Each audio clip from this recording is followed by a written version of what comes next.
E vamos aí mudar nossa diapositiva. Isso. Beleza? O que era aqui? Essa ele me induziu, marquei A. Tá vendo? Miserável, não, Jean? É assim, meu amigo. O cara quer lhe lascar, meu amigo, na prova. Tá vendo aí que o que faz a gente perder muitas vezes é a não ver, né, uma questão assim, porque você não tem, vai ter a malandragem, né? O cara diz perfil celíaco.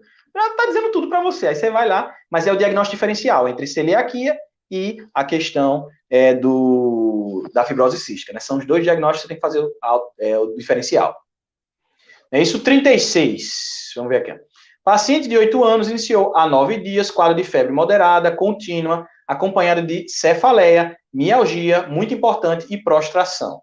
Atendido na unidade básica de saúde, realizou a prova do laço, que foi positiva, e recebeu o diagnóstico de dengue. Beleza. Foram prescritos analgésicos, hidratação abundante e repouso, certo?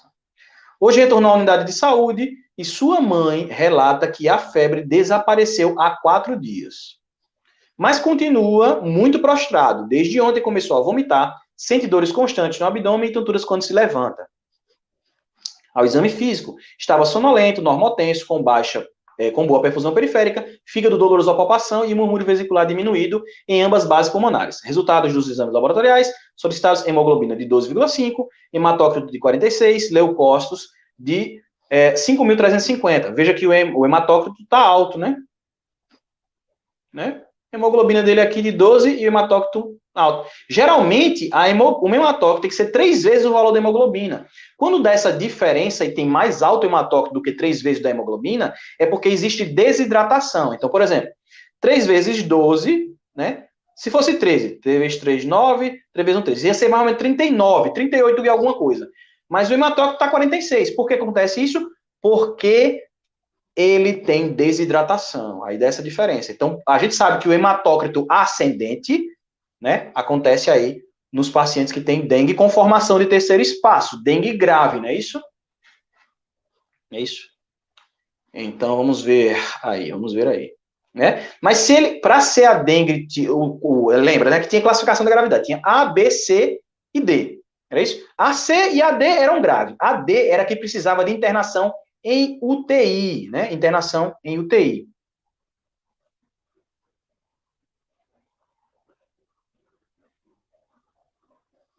Certo? Beleza? Internação em UTI. É o D. O C não. O C está grave, mas ele não tem internação. Vamos ver os resultados aqui. Então, hemoglobina, tá, beleza? Leucócitos, 5.350, neutrófilos, 52%, linfócitos, 76%, eosinófilos, 3% e plaquetas de 68 mil. Veja que tem plaquetopenia, né? Trombocitopenia, mas que isso é comum e é esperado lá nos pacientes que têm dengue, né? Não é gravidade ter isso daí, não. 36. Em relação ao caso acima, marque V para as afirmações verdadeiras e F para as falsas. Já no primeiro atendimento, a criança apresenta sinais de sangramento oculto, evidenciado na prova do laço positiva. O segundo diz assim, ó, a queda das plaquetas sugere a intensidade da perda de volume para o terceiro espaço e é preditor de gravidade. Na terceira, diz que essa criança apresenta sinais de alerta de gravidade e achados clínicos que a classificam como categoria C. O próximo diz que deve-se iniciar imediatamente hidratação venosa vigorosa na unidade básica de saúde e encaminhá-lo à unidade de maior complexidade para segmento. O próximo diz que como a criança está na segunda semana da doença, já não é mais possível solicitar sorologia diagnóstica IgM-IgG, que só seriam positivas até o 5º dia. E o último diz que como o paciente já está na fase de convalescência da dengue, é provável que o quadro atual seja a complicação bacteriana comum nos casos de dengue grave. Vamos lá, vamos do começo para o final. Já no primeiro atendimento, a criança apresenta sinais de sangramento oculto, como beneficiado pela prova do laço positiva. Tá certo, né? A prova do laço já classifica aí o paciente aí como uma gravidade maior do que se não tivesse positiva, né? E a prova do laço positiva já classificaria ele no grupo B logo no começo, né? Certo? Então, já é uma evidência de sangramento oculto, tá certo. Verdadeira a primeira. A segunda, a queda das plaquetas, sugere a intensidade da perda do volume para o terceiro espaço, e é um preditor de gravidade? Não. Né? Não é preditor de gravidade, é comum a queda das plaquetas em todos os casos. Certo? Então, o segundo está falso. Terceiro, essa criança apresenta sinais de alerta, de gravidade, achados clínicos que a classificam como categoria C, está certo. Beleza, sim. Como eu falei para vocês, né? O D é a dengue grave que necessita de tratamento de UTI. Essa criança, como ela respondeu bem, ela não fala na questão que ela está hipotensa, né? Teve choque, então, letra C, ou a categoria C, tá certo. Então, V, F, V, né?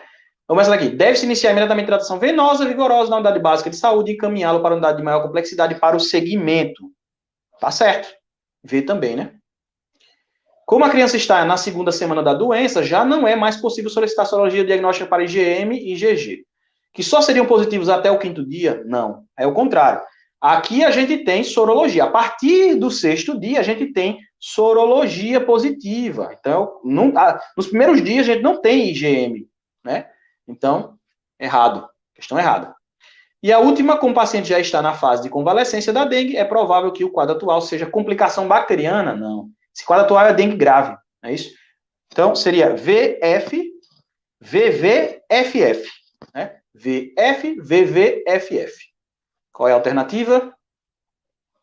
VF, VV, FF. Letra B, não é isso? Letra B? Certo? 36. Letra B, tá certo. Beleza? Vamos lá? 37. A icterícia própria do recém-nascido ou icterícia fisiológica é uma condição clínica, em geral, benigna e reversível, mas sua acentuação exagerada pode ser danosa ao organismo. Sobre icterícia fisiológica, análise afirmativas. 1. A icterícia fisiológica inicia-se após as primeiras 24 horas de vida. Certo. Beleza. A icterícia fisiológica é mais visível quanto menor for o tecido celular subcutâneo. Não. Tem nada a ver, não tem relação, né? 2, nada a ver. É isso. 3. A circulação enteropática de bilirrubina é um importante contribuinte para a icterícia fisiológica, tá certo. Né? Porque o que a gente diz para a paciente? Quanto mais ela se alimenta, maior vai ser a circulação enteropática, maior vai ser a eliminação. Aliás, menor vai ser a circulação, né? Porque ele, em vez de reabsorver, ele vai eliminar a bilirrubina indireta, certo? Vai ser como estercobilinógeno, né? Que vai para lá, para fora, certo? Então tá certo, né? 4 tá certo. A 3, né? A 3 está certo. E o 4, diabetes materno, deficiência de zinco e magnésio podem elevar os níveis de bilirrubina. Tá certo também. Então seria letra D, 1, 3 e 4, né? A 2 está errada. Certo? Beleza? Todo mundo entendeu? Né? Questão mais complicadazinha. Às vezes as duas últimas foram mais complicadazinhas, né? Quando tem essas de alternativas, eu acho mais difícil. Né? Que às vezes você confunde. Toda vez eu acerto essas questões, porque como eu vou descartando, lembra do método Rafael de resolução de questões, né? Como eu vou descartando as que eu vejo que estão erradas, aí depois eu olho, aí digo, não, essa não pode ser, porque essa daqui é certeza que está errada. Aí acaba que ajuda isso daí, né? Mas assim, às vezes pode confundir, né? Você dizer, eita, será que essa está certa? Né? Então, dá para algumas pessoas confundem e para outras ajuda. Então, depende do seu estilo aí de resolver questão. 38. Vamos lá. Paciente de 4 anos, proveniente da zona rural do interior de Mato Grosso, é internado com história de febre e emagrecimento há 3 meses. Há cerca de 1 mês, foi internado para tratamento de pneumonia por 10 dias, recebendo antibióticos e 2 transfusões de concentrado de hemácias. Após a alta, ainda mantinha febre diária e emagrecimento, e a sua mãe percebeu aumento do volume abdominal, palidez, apatia e perda do apetite. Ao exame físico, a criança apresentou panículo adiposo escasso, palidez cutânea mucosa 3 em 4, petequias na face e membros inferiores, discreta adenomegalia inguinal, abdômen volumoso, sem ascite, com fígado palpável, a 6 centímetros do rebodo costal direito e baço a 8 centímetros do rebodo costal esquerdo. Exames iniciais, hemoglobina de 6,4, VHS 64, na primeira hora, TGO de 104, leucócitos totais de 2.120, ó, estava reduzido, né? Então tem anemia, leucopenia. PCR de 81, TGP de 132, ó, as enzimas hepáticas estão alteradas, né? PCR está aumentado, VHS está aumentado, neutrófilos de 150, está baixíssimo. Neutropenia. Albumina de 2,1. Gama GT de 230, parece que está aumentada. Linfócitos de 1250 também. Né? Normal. Os linfócitos estão normais. O que caiu mais foi os neutrófilos. Não é isso? Globulina 4,8, eosinófilos 280. 13%, ó, tá? Tem eosinofilia. Plaquetas de 58 mil também tem plaquetopenia. Então tem pancitopenia, né? É isso que ele tem, pancitopenia. Radiografia de tórax, broncopneumonia à esquerda. Tá osso isso daí, né? Sobre o caso acima, marque V para as afirmativas verdadeiras e F para as falsas. Primeiro vamos voltar aqui, né? Vamos discutir um pouquinho aí. Método Rafael de enrolação. Método Rafael de enrolação. Tá vendo aí? Eu estou ensinando vocês a serem malandros de questões. Né? Não é só você saber. Fazer questão não é só saber. É você eliminar. Né? Porque às vezes você não sabe. Tá? Às vezes você não sabe. Essa é uma questão difícil. Essa é muito difícil. Eu acho que a questão mais difícil que eu fiz dessa prova foi essa daí, que eu tive que estudar para poder fazer. Essa daí eu não foi assim, já estava na minha cabeça, não. Essa daí foi difícil, tá? Para eu fazer, eu tive que pesquisar mais para poder estudar. Mas isso é muito bom, porque ajuda você ajuda você a pensar, né? A você estudar e tudo. Então, esse paciente, ele tem, ó, pancitopenia, hepatoesplenomegalia, né? Quais eram as doenças que davam hepatoesplenomegalia? Aí ele, na questão, ele fala de 3. Ele fala de leishmaniose, paracoccidioidomicose e linfomas. Aí eu vou aproveitar essa questão para a gente falar um pouquinho sobre essas 3 patologias. Não tá massa, não? Vamos revisar essas patologias para que a gente possa fixar elas na nossa cabeça, utilizando essa questão. Então vamos falar dos linfomas. A gente sabe que tem os linfomas de Hodgkin e os não Hodgkin. Mas de qualquer forma, linfomas, o que a gente pode achar neles são sintomas B, né? Então o paciente tem linfadenomegalia, ele tinha febre, né? Essa febre que é intermitente, que ela vai e que ela volta, sudorese noturna, perda de peso e prurido, né? Isso aí era o quadro que o paciente podia ter com linfoma. E o quadro inicial do linfoma, ele dava adenomegalias indolores com eosinofilia. E aí é interessante, porque esse paciente tem eosinofilia, né? Ele tem eosinofilia. E ele tem tudo que pode ser os sintomas B, ó, febre, né? Ó, febre, emagrecimento, né? Que mais? A hepatoesplenomegalia pode acontecer, não é tão característico assim dos linfomas, mas existe, né? A possibilidade, né? Não é o que a gente vai pensar inicialmente, né? E pancitopenia também pode acontecer aí nesses casos, tá? Então, pode ser. Linfoma também poderia ser. Leishmaniose, a segunda patologia que ele fala aí. A leishmaniose, o que, que a gente vai quando a gente vai pensar em leishmaniose? Também é uma das que dava hepatoesplenomegalia, né? A gente estudou essa daí. Essa daí eu já lembrava mais. A febre, essa febre arrastada, né? Palidez, hepatoesplenomegalia e pancitopenia, que é o que a gente está vendo nesse paciente, né? O diagnóstico ele podia ser imunológico e ele podia ser pela busca do parasita aí na medula óssea, porque fazia o mielograma. Eu podia fazer uma punção esplênica, porque ele estava presente no baço. E eu podia fazer uma biópsia hepática também, porque ele não estava no fígado. Então, tanto na medula, como no baço, como no fígado, eu podia encontrar a leishmania, certo? E o tratamento era com antimonial pentavalente, mas também podia ser com anfotericina B, para aqueles casos mais graves, não é isso? Para os casos mais graves, a gente podia dar anfotericina B. E a terceira patologia que ele falou, que também pode ser aí o caso, é a paracoccidioidomicose, é isso? O paracoccidioidomicose. Esse fungo, né, ele dá principalmente em pessoas da zona rural. Olha, tem a epidemiologia aqui do fungo, né? Então, na fase aguda, que é mais comum em crianças, ele dá febre, redução de peso, pancitopenia, hepatoesplenomegalia. Então, veja, que poderia ser também uma paracoccidioidomicose. Na fase crônica, é mais comum em adultos, né? Que ele vai ter aí a alteração pulmonar em asa de borboleta, né? Alteração pulmonar em asa de borboleta. O diagnóstico também por sorologia, pesquisa das secreções, cultura, você faz aí o diagnóstico. E lembrar que a paracoccidioidomicose, ela não tem cura, ela tem o tratamento, né? aí eu vou manter o paciente estável aí com a sua enfermidade. O tratamento é feito com itraconazol, ou com trimetoprim, sulfametoxazol, ou a própria anfotericina B também pode ser usada no tratamento, certo? Então, aproveitando aí a questão, para a gente poder falar. Então, poderia ser qualquer uma das 3 patologias, né? A gente tem que fazer o diagnóstico diferencial entre elas, teríamos que procurar outros exames para a gente poder fazer esse diagnóstico. 38. Então, vamos ver aqui, ó. Sobre o caso acima, marque V ou F. Primeira, o paciente apresenta quadro clínico e laboratorial compatível com o diagnóstico de linfoma, leishmaniose visceral e paraconcidose micose sistêmica, verdadeiro. Tá certo?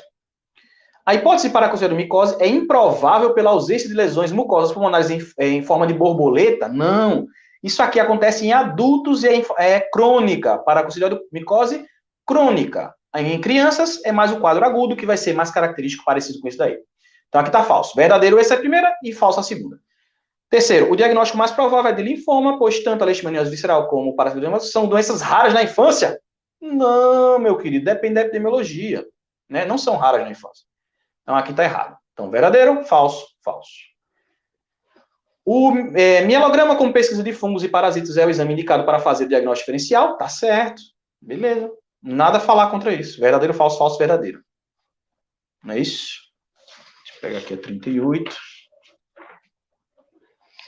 Verdadeiro, falso, falso, verdadeiro. A próxima, resultado positivo da sorologia para leishmaniose visceral. Em qualquer título, confirma o diagnóstico. Falso. Falso. Não em qualquer título, né? Não em qualquer título. Tá errado aqui. É isso. E letra D, o caso de mielogramas, caso no mielograma sejam encontradas formas a mastigotas de leishmania, essa criança tem leishmaniose visceral com sinais de gravidade e indicação de anfotericina lipossomal e antibióticos. Tá certo. Então é verdadeiro, falso, falso, verdadeiro, falso, verdadeiro. É isso? É isso.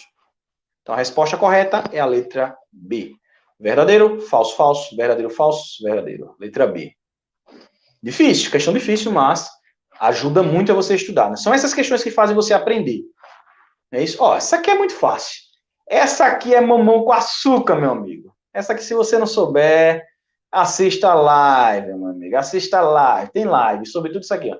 Falei de tudo, essas besteirinhas aqui, ó. Tá vendo? 39. Eu gosto de reumatologia, viu? Se você não gosta de reumatologia, desculpa, mas eu gosto de muito.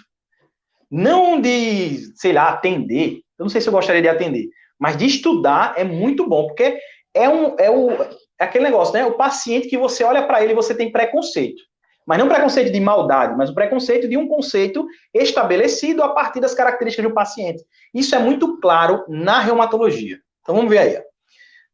Ele quer relacionar, né? Relacionar a coluna 1 com a coluna 2. Vamos ver. Ó, úlcera de mucosa, serosites, proteinúria, artrite, anemia hemolítica, anti-Smith e antifosfolípido positivo, meu amigo. Se você tem que saber esses dois. Não é possível, não. Anti-Smith, antifosfolípido positivo? Não, tem que saber, rapaz. Isso aqui é o quê?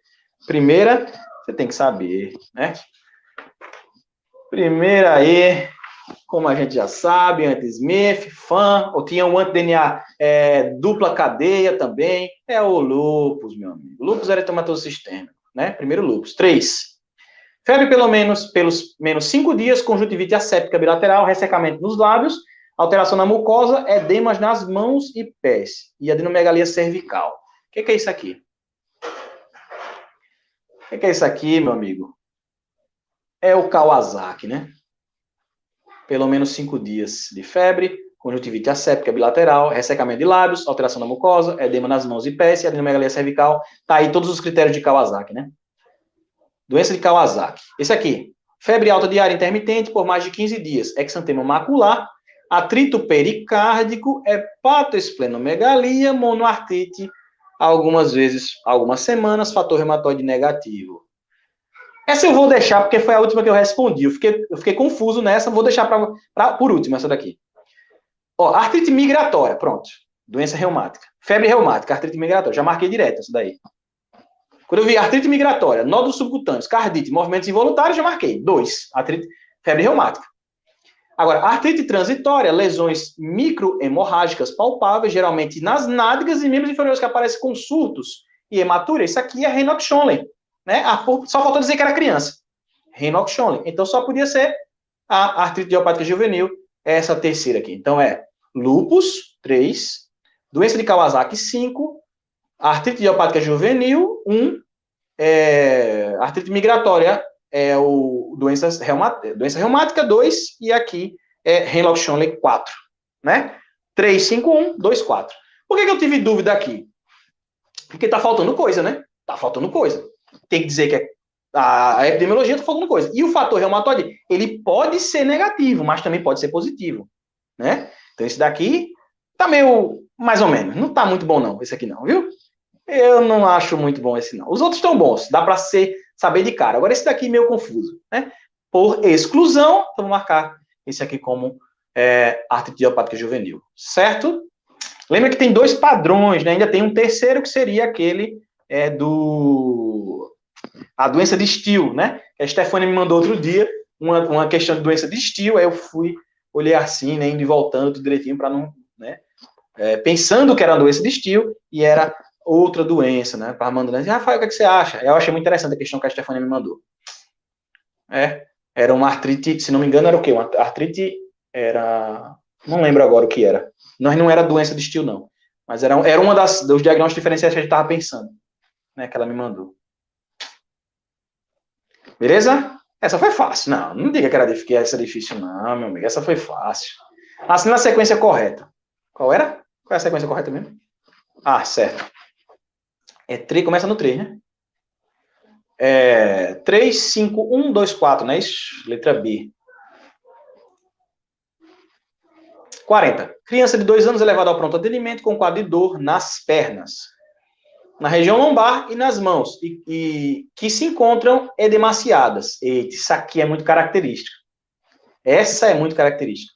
Febre baixa, não aferida. Ao exame físico, a presença chorosa não permite a mobilização dos membros e das mãos, palidez de 3 em 4, escleras ictéricas, frequência cardíaca de 154. Baço palpável, 4. Então, tem esplenomegalia, edema no dorso das mãos e dedos. Edema no dorso das mãos e dedos, com dor nessas regiões. Dor nas pernas, na região lombar e nas mãos. Uma criança, né? Sei não, hein? Essa daqui já tá na cara. Entrando pela venta. A gente já fez muita questão sobre isso. Exames laboratoriais, hemoglobina, anemia. O reticulócitos aumentado, reticulócitos aumentados. Então, anemia hiperproliferativa. Ou seja, não é ferropriva, né? Não é anemia ferropriva. Tá errado, né? Se tem os reticulócitos aumentados, não pode ser ferropriva. Não é isso? Já falei muito sobre isso. Leucocitose. Leucocitose. E plaquetopenia. Então, tem anemia com trombocitopenia. A bilirrubina aumentada, as duas, direta e indireta. E as hepáticas aí, mais ou menos, né? Nada, não manda nada não. Fígado, beleza. Tem plaquetopenia, anemia, tem dor nas mãos e nos pés. Eita, dactilite, hein? Anemia falciforme, meu amigo, com crise dolorosa, né? Podia dar alteração pulmonar e também, aí em crianças dava mais essas dores nos, né? Por causa de trombose nos dedos, né?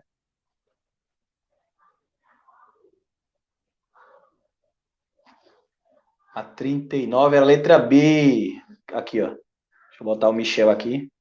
O Michel foi ver o filho que aprendeu a dançar. E aí não sabia, perdeu a resposta a 39, letra B, Michel. Letra B, tá certo? Michel aí, né? Muito importante. A gente tem que parar. Filho, o cara tem que ver mesmo. Essa aqui, meu amigo, não. Essa daqui, a 40, foi demais. Muito simples, né? Você já sabia, essa não sabia, não? Diga a verdade, que a gente já estudou isso.